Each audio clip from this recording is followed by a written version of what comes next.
Welcome to Conspiracy Tapes by Skoob, the podcast where cutting-edge science meets conspiracy theories. I'm your host, Ryan Martin, and today we're diving deep into one of the most controversial technologies of our time, Neuralink. Picture this. You think about turning off the lights and they flicker off. You want to send a text and your thoughts become words without touching a keyboard. Sound like science fiction? Well, it's happening right now, and the internet is absolutely buzzing with theories about what comes next. Today, we're exploring the wild world of Neuralink conspiracies, from the surprisingly plausible to the downright terrifying. So, grab your tinfoil hats, or maybe your future neural implants, and let's dive in. Before we venture into conspiracy territory, let's establish our baseline reality. Neuralink isn't just another Silicon Valley pipe dream anymore. Founded by Elon Musk, this brain-computer interface company has moved from ambitious promises to actual human trials, and the results are genuinely mind-blowing. Picture a paralyzed patient thinking about moving a cursor across a screen, and it actually moves.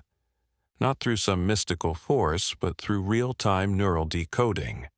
This isn't magic. It's the foundational achievement of current brain-computer interfaces. The company's first implant patient didn't just move that cursor. They played video games, sent texts to friends, and controlled digital devices using nothing but thought. But here's where things get interesting for conspiracy theorists. If a device can read your brain signals well enough to move a cursor, what else might it be reading? And more importantly, what might it eventually be able to write back into your brain? The medical applications are undeniably impressive. People with severe paralysis are regaining digital independence. Those who've lost their voices due to ALS or locked-in syndrome are being offered synthetic communication, the ability to speak again through neural signals alone. Neuralink's Blind Sight project even received breakthrough status from regulators in 2024, promising to restore vision by bypassing damaged optic nerves and stimulating the visual cortex directly. These aren't distant dreams. They're current realities and near-term possibilities. But as Elon Musk himself has repeatedly stated, medical applications are just the beginning. The ultimate goal? Human-AI symbiosis. And that's where our conspiracy theories really take flight. Here's where Neuralink's story shifts from heartwarming medical breakthroughs to something far more controversial. Elon Musk doesn't hide his grander ambitions. He's openly discussed a future where humans can instantly Google answers, download new languages directly to their cortex, or upgrade their skills like installing software. During Neuralink's summer 2025 update, Musk described what he calls consensual telepathy, a tool that could transform human communication, allowing people to trade information thousands of times faster than ever before. Imagine having a conversation with a friend without speaking or writing, no calls, no texting. Instead, your thoughts would flow directly from your brain to theirs. Current trials involve 7 participants, all with motor-related and neurological conditions, who are already playing Mario Kart together without touching a console. But the leap from brain-computer interface to mind-to-mind communication presents massive technical challenges. Our brains generate electrical signals specific to thoughts and experiences, but these signals are highly variable and often overlap. No two brains are alike, which means achieving what scientists call neurocompatibility is incredibly complex. Yet the implications are staggering. Reddit users joke about teens playing Call of Duty with their brains or ordering pizza by thinking extra cheese. But behind these jokes lies a serious question. If we can enhance human cognition, who decides the limits?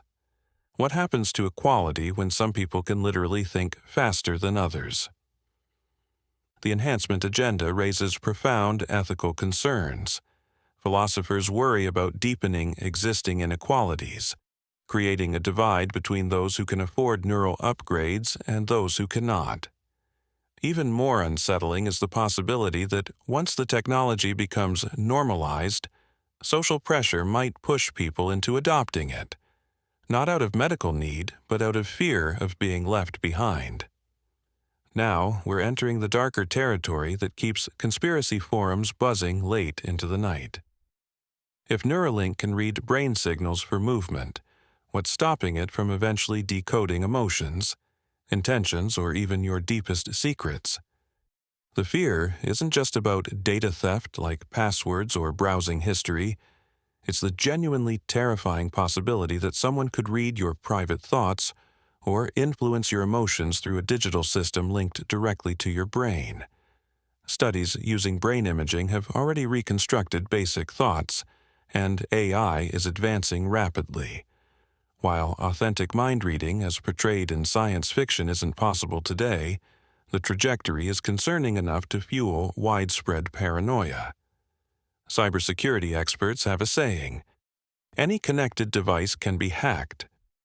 When that device is implanted in your brain, the implications become absolutely terrifying. People are imagining scenarios where advertisers influence moods, hostile governments disrupt political opinions, or criminals gain access to a person's inner life. Consider this chilling possibility. If a device can nudge neural activity to treat depression or enhance cognition, could it also be used to guide choices and preferences? The line between voluntary and externally shaped decisions could become dangerously blurred. We already debate how social media algorithms shape behavior. Imagine something similar happening inside your brain. Forum discussions are filled with warnings about brain hacking, scenarios where hackers inject fake memories, trigger specific emotions, or send targeted advertisements straight to your cortex. While current safeguards are robust, absolute security is never guaranteed, and watchdog groups warn this risk will explode if brain data ever goes mainstream. The privacy nightmare extends beyond individual hacking. What happens when governments realize they could potentially monitor or influence thoughts? In authoritarian states, brain-machine interfaces could represent the ultimate surveillance tool, making George Orwell's thought police seem quaint by comparison. This brings us to perhaps the most disturbing conspiracy theory surrounding Neuralink, the complete erosion of free will. Critics argue that once thoughts can be tracked, optimized, or modified, human autonomy becomes meaningless. The concern isn't just dramatic mind control from science fiction, but gradual changes that could reshape identity over time. Connected to these fears is the worry about social pressure.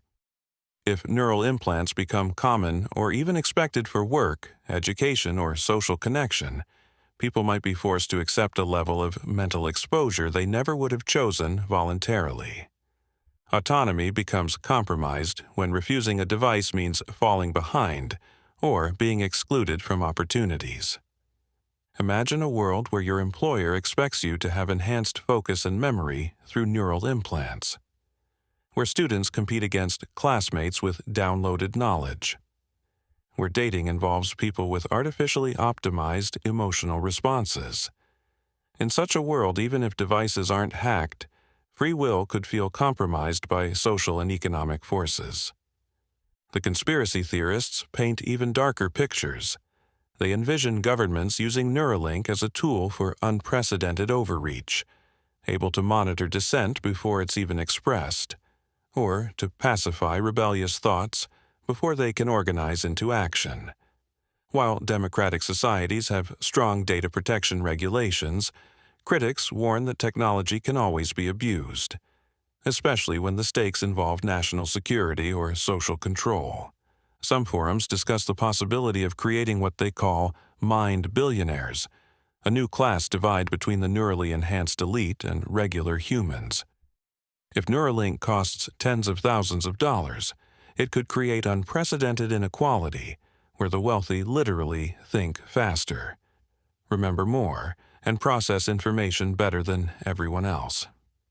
Now we venture into the wildest territory of Neuralink conspiracy theories, digital immortality. The most extreme enthusiasts believe Neuralink could eventually enable uploading your entire mind, Matrix-style, to live forever. They dream of backing up consciousness to computers or transferring their souls into robot bodies. Musk himself has referenced the possibility of backing up and restoring memories, maybe even downloading them into new bodies. Current technology is nowhere near this capability, but the long-term vision of human-AI symbiosis keeps this theory alive in online communities. The fantasy goes like this. As brain-computer interfaces become more sophisticated, they'll eventually be able to map every neural connection, every memory, every aspect of consciousness. Once fully mapped, this information could theoretically be transferred to a digital system, allowing a person to achieve immortality through technology. Some theorists take this even further, imagining a future where consciousness can be copied, backed up, or even distributed across multiple bodies.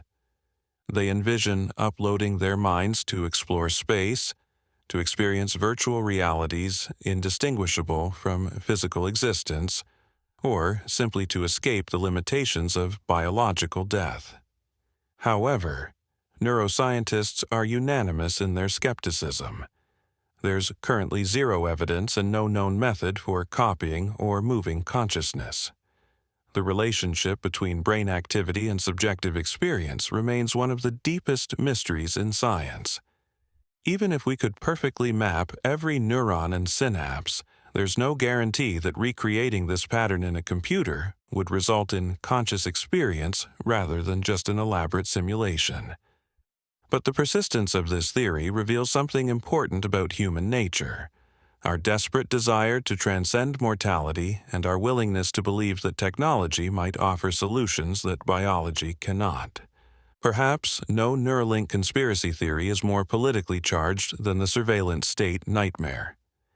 Imagine a future where governments can monitor, edit, or even control thoughts.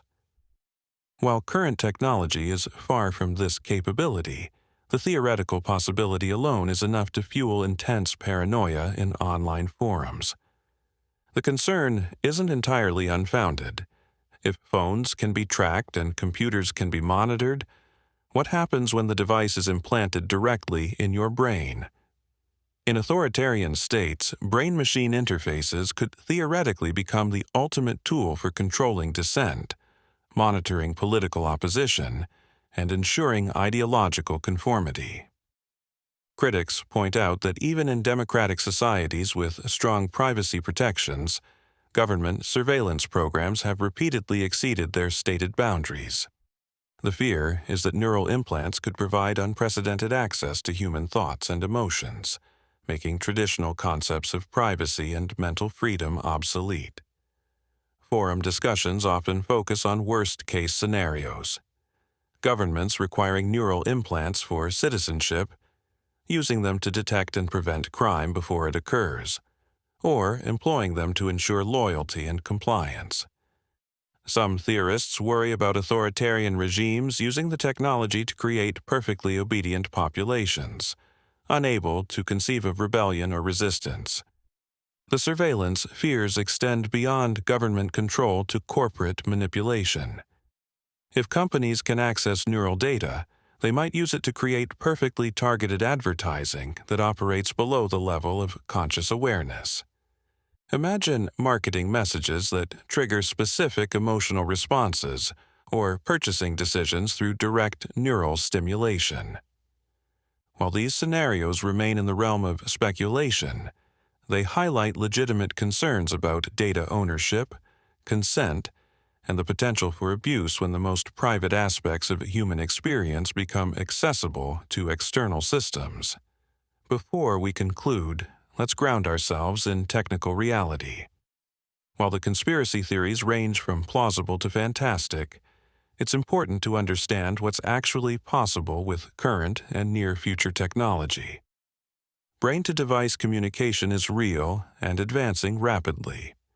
Neuralink patients are already breaking records, playing video games with their thoughts, controlling smart home devices, and operating computers hands-free. This technology will undoubtedly become more sophisticated and accessible over the next decade. However, the technical challenges for more advanced applications are immense. Reading specific thoughts requires understanding neural patterns that are highly individual and variable.